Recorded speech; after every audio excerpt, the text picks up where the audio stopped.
জানি, আপনিও জানেন, 5 বছর হয়ে গেল কেন্দ্র সরকার বাংলা আবাস যোজনা বাড়ি দেয়নি। বারবার দরবার করেছে, কিন্তু বাংলা এগিয়ে যাচ্ছে, বাংলাকে পিছিয়ে দিতে হবে।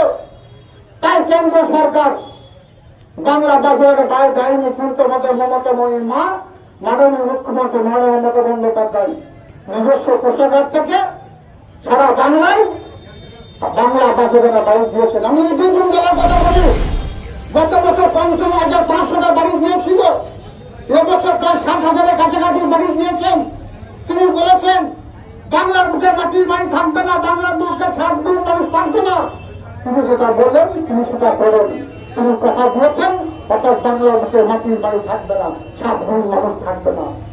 এটা আমরা জোর গলায় বলতে পারি। আপনাদের মনে থাকবে যখন মমতা বন্দ্যোপাধ্যায় সারা বাংলার মায়েদের বোনদের জন্য লক্ষ্মীর ভান্ডার চালু করেছিল 500 টাকা দিয়ে, তখন বিরোধীরা কি বলেছিল?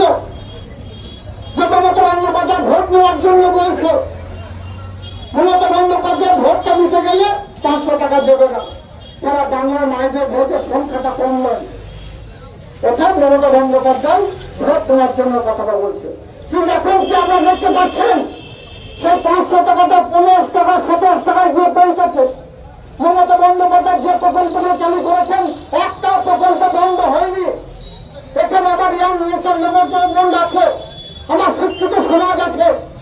আপনারা জানেন বাংলাকে ব্যক্তি থেকে সারা ভারতবর্ষ থেকে যে অঙ্গরাজ্যগুলি আছে, একটা অঙ্গরাজ্যে দেখাতে পারবেন যে এতগুলো প্রকল্প চলছে? শুধুমাত্র বাংলাতে আছে। বাংলার মাননীয় মুখ্যমন্ত্রী মমতা বন্দ্যোপাধ্যায় যে বাংলার কথা চালু করেছেন। তাই আপনাদের সকলে উচিত জোরপত্রভাবে আলাপ বাজার সাপেক্ষে প্রযুক্ত মানের জন্য বাংলার মস্তকে মমতা বন্দ্যোপাধ্যায়কে অধিষ্ঠিত করা, না হলে প্রকল্পগুলো থাকবে না, এই প্রকল্পগুলো বন্ধ হয়ে যাবে।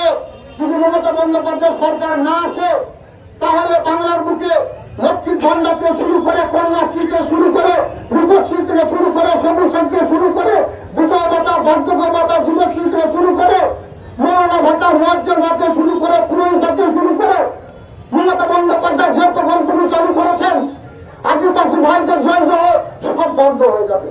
বিজেপি সরকার সব বন্ধ করে দেবে।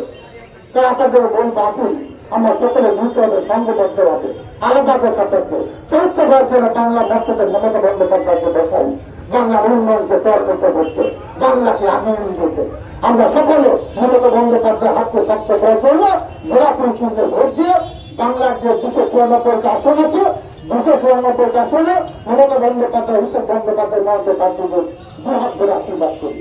আমরা জানেন বিজেপি কি চেয়েছিল 2021-এর প্রাককালে বাংলায় তারা এনআরসি সিএ চালু করতে চেয়েছিল। বাংলার বাগিনী, বাংলার মা, মাননীয় মুখ্যমন্ত্রী মমতা বন্দ্যোপাধ্যায় ভোট চলতেছিলেন, এনআরসি সিএ তারা করতে পারেনি। তারা মমতা বন্দ্যোপাধ্যায় পিছিয়ে থাকেনি। 100 জনের কাজে টাকা দিয়েছেন, আবাস যোজনা বাড়ি দিয়েছেন, স্বাস্থ্য কার্ড করে দিয়েছেন সারা বাংলা মানুষের জন্য, পানীয় জলের জন্য বাড়িতে বাড়িতে নলের ব্যবস্থা তিনি করছেন। তারপর 24 নির্বাচনে বিজেপি কি বলল? বাংলাতে 42টা এমপি আছে, 42 হবে মমতা বন্দ্যোপাধ্যায়ের জন্য। মমতা বন্দ্যোপাধ্যায়, হুসেন বন্দ্যোপাধ্যায় মমতা প্রার্থীদের বাংলার মানুষ 2 হাত ধরে আশীর্বাদ করল।